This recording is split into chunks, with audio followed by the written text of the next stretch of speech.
పలుకు తెలియనిది మాటున ఉండే మూగమది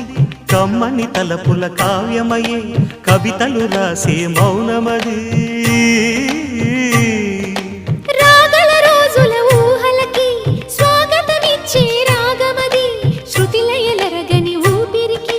స్వరములు కూర్చే గానమది ఋతువుల రంగులు మార్చేది కల్పన కలిగిన మది భావం బ్రతుకును పాటగా మలిచేది మనసున కదిలిన మృదునాదం